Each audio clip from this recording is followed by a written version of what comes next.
Good morning everyone. Last class में आपने पढ़ा था quantum numbers. In that principal quantum number, second principal quantum number mainly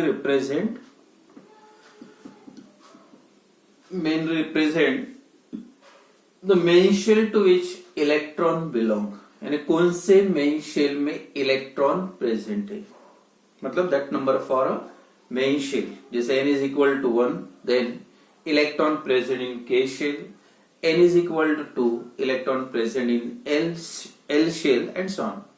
Then second quantum number, azimuthal quantum number, and that quantum number represent the subshell to which electron belong। अगर azimuthal quantum number की value पता है तो आप बता सकते electron कौन से सबशेल में प्रेजेंट है, that represented by L। If L is equal to 0, value जो है 0 1 2 3, L is equal to 0, then electron present in S subshell. When L is equal to 1, electron present in P subshell, या L की value अगर 2 है तो electron D and 3 है तो F। And third quantum number हुआ था last, that is magnetic quantum number, and magnetic quantum number represent the orbitals to which electron belong. कौन से ऑर्बिटल में, that quantum number is also called the orientation quantum number. तो जो atomic orbitals होते हैं उनका ओरिएंटेशन क्या है अराउंड द न्यूक्लियस। एंड तो अगर एटॉमिक ऑर्बिटल्स को कंप्लीटली डिस्क्राइब करना है तो ये तीन क्वांटम नंबर का यूज करके आप कर सकते हैं। But to describe the electron completely, अगर इलेक्ट्रॉन को कंप्लीटली डिस्क्राइब करना है तो along with that three quantum number, that fourth quantum number is also necessary, and that quantum number is electron spin quantum number, and this quantum number is only for a electron। तो electron spin quantum number तो electron के लिए special है। while revolving electron around the nucleus, जैसे electron nucleus के around में revolve होता है, it also revolve around its own axis, and that type of motion is called as the spinning of electron। तो electron जो spin करता है उसका स्पिन क्या होना चाहिए, तो सबसे पहले यहाँ पे थोड़ा सा क्लियर करते हैं। आपने पढ़ा होगा covalent bond form by between the two atoms. जैसे A और B में अगर कोई कोवेलेंट बॉन्ड फॉर्म होता है तो मेन जो टाइप्स ऑफ बॉन्ड्स है, आयनिक बॉन्ड है covalent bond. The bond is form by the transfer of electron from one atom to another atom. एक एटम से दूसरे एटम पे इलेक्ट्रॉन ट्रांसफर होने के बाद जब कोई बॉन्ड फॉर्म होता है तो that bond is called as a ionic bond. And if the bond is form by the sharing of electron between two atom, अगर दो एटम में इलेक्ट्रॉन की एक, जैसे ये बॉन्ड फॉर्म और कोवेलेंट है, देन यहाँ पे दो इलेक्ट्रॉन्स रहेंगे तो एक इलेक्ट्रॉन ए का रहेगा और दूसरा इलेक्ट्रॉन बी का रहेगा। तो दिस टाइप ऑफ शेयर करके अगर कोई बॉन्ड फॉर्म होता है, केमिकल बॉन्ड फॉर्म होता है, then this type of bond is called as a covalent bond. अब ये सोचो, सबको पता है इलेक्ट्रॉन पे चार्ज कौन सा होता है, निगेटिव। ये सपोज ए का इलेक्ट्रॉन है और ये दूसरा इलेक्ट्रॉन बी का है, और आपको ये भी पता है दो अगर चार्जेस सेम है तो उसमें क्या होगा, रिपल्शन। और जब रिपल्शन होगा तो उसका मतलब एक ही एटम, मतलब एक ही बॉन्ड में दो इलेक्ट्रॉन निगेटिव निगेटिव एक शेयर कर रहे हैं, मतलब एक साथ जब दो इलेक्ट्रॉन आएंगे तो निगेटिव निगेटिव चार्ज एक साथ नहीं आना चाहिए, क्योंकि सेम चार्जेस में क्या होता है, रिपल्शन। तो एक कंडीशन है बॉन्ड फॉर्मेशन की, during the formation of covalent bond, the two electron must have a opposite spin। तो जो दो इलेक्ट्रॉन की स्पिन होती है तो ये रिप्रेजेंट करने के लिए, स्पिन ऑफ इलेक्ट्रॉन रिप्रेजेंट करने के लिए आपको ये क्वांटम नंबर यूज करना है। कौन सा, spin quantum number. Electron can spin either clockwise direction और एंटी क्लॉकवाइज डायरेक्शन। अगर क्लॉकवाइज डायरेक्शन में स्पिन होता है electron, and that quantum number represented by ms। for that the value of quantum number बस दो ही वैल्यू है, plus half. and if the electron spin in anti-clockwise direction, clockwise spin का मतलब plus half, और anti clockwise direction में अगर electron spin होता है तो उसको रिप्रेजेंट करते हैं -12। तो इस टाइप से ये जो क्वांटम नंबर है दैट रिप्रेजेंटेड बाय +12 और -12, +12 when electron spin in clockwise direction and electron spin in anti-clockwise direction, then जो क्वांटम नंबर है स्पिन क्वांटम नंबर की वैल्यू क्या रहेगी -12। तो ये जो दो इलेक्ट्रॉन एक साथ आ गए ये तभी पॉसिबल है जब एक इलेक्ट्रॉन का स्पिन +12 है और दूसरे इलेक्ट्रॉन का स्पिन कैसे हाफ है, तभी ये पॉसिबल है बॉन्ड फॉर्मेशन में। तो two electron must have opposite spin, और अपोजिट स्पिन का मतलब होता है electron can spin either clockwise direction और इन एंटी क्लॉकवाइज डायरेक्शन। तो during the formation of covalent bond the two electrons must have a opposite spin, तो यानी दो इलेक्ट्रॉन की स्पिन ऑलवेज कैसे होना चाहिए opposite, and this orientations of spin are also represented by two vertical arrow.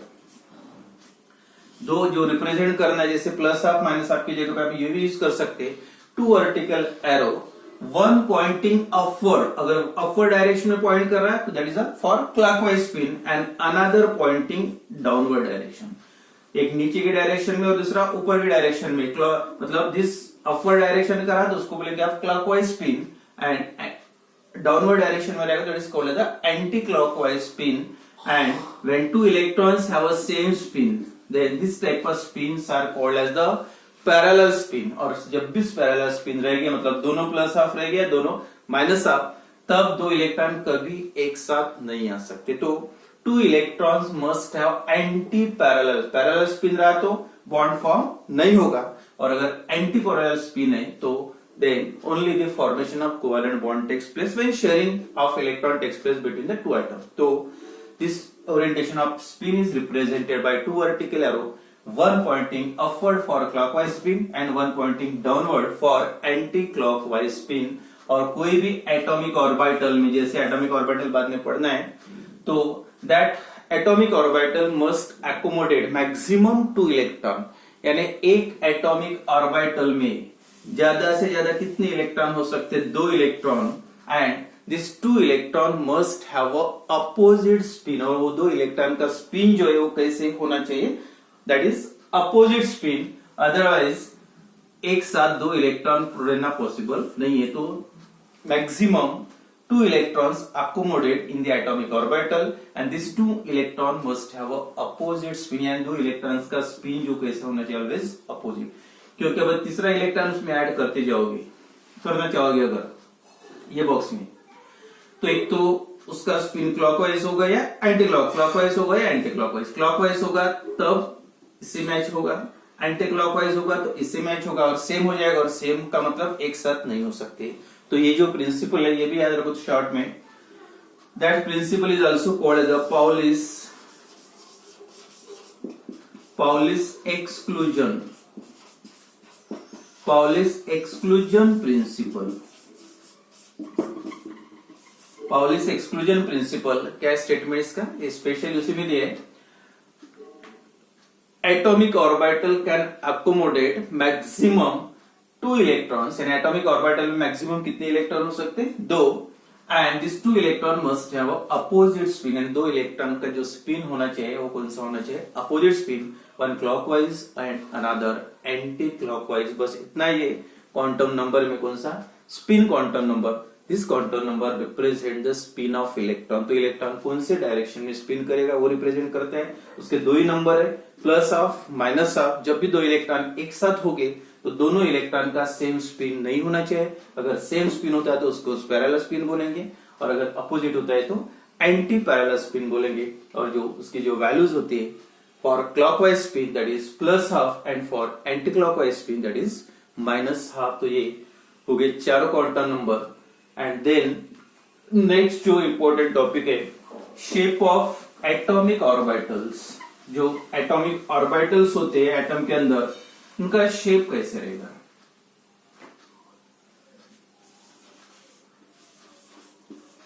Shape of atomic orbitals.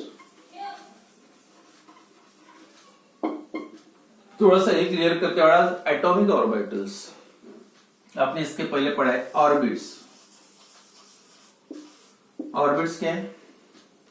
According to Bohr atomic model, nucleus है, electron revolve around the nucleus in a concentric circular path. That paths are also called as the orbits. Yeah, that is also called as the shells.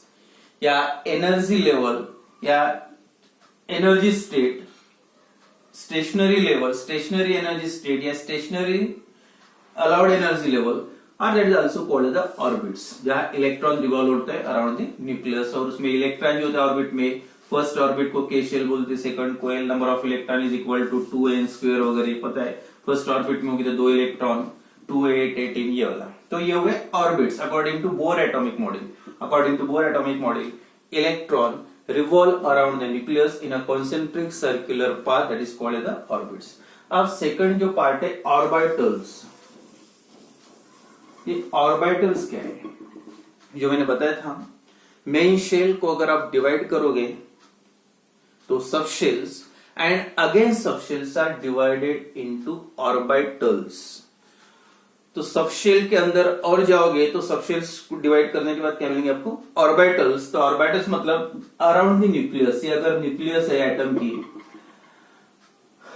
Special shape होता है, particular shape होता है orbitals को, यानी 3 dimensional reason, यानी 3 dimensional region around the nucleus. Nucleus के अंदर अलग अलग शेप के, स्फेरिकल शेप होते हैं या डम्बेल शेप होते हैं। 3 dimensional region around the nucleus in which the probability of finding the electron is maximum.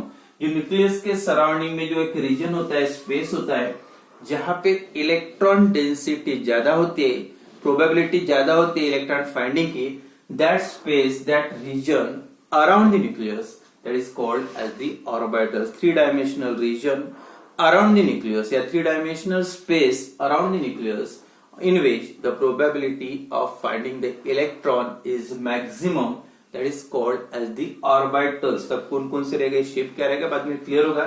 and that also depends on the quantum numbers की वैल्यू क्या रहेगी, उसी की बेसिस पे ऑर्बिटल का शेप क्या होगा, या हर सबशेल में कितने ऑर्बिटल्स रहेंगे। तो नंबर ऑफ ऑर्बिटल्स पहले क्लियर करते हैं शेप के पहले। The number of orbitals present in this subshell, जो बताया था मेन शेल को डिवाइड करो सबशेल, सबशेल को डिवाइड करोगे तो ऑर्बिटल्स, तो number of orbitals present in this subshell. तो एक एक लेते, जैसे एस पी डी एफ, ये क्या है सबशेल से, जैसे के L M N main shells are divided into subshell, and हर सबशेल में कितनी ऑर्बिटल्स होगी, and that depends on again the value of quantum numbers. तो क्वांटम नंबर्स की वैल्यू क्या है, तो दैट डिपेंड्स, सबसे पहले एल की वैल्यू क्या रहेगी, और एल के बेसिस पे आप हर सबशेल में कितने ऑर्बिटल्स है आप कैलकुलेट कर सकते हैं। और उसके लिए सिंपल फार्मूला है, number of orbitals is equal to 2l+1। जो भी एल की वैल्यू रहेगी, वैल्यू ऑफ एल और number of orbitals present in the subshell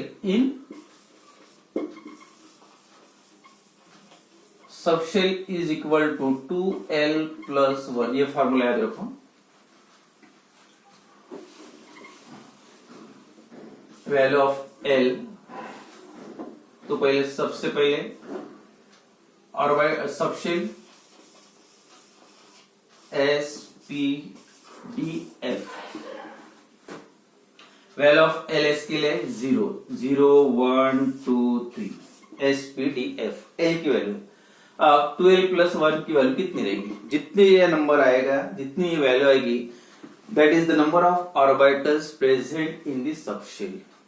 अब देखो S इज इक्वल टू 0, ये वैल्यू पुट करो, क्या आ जाएगा 2 × 0+1, कितना हो गया 0+1 1।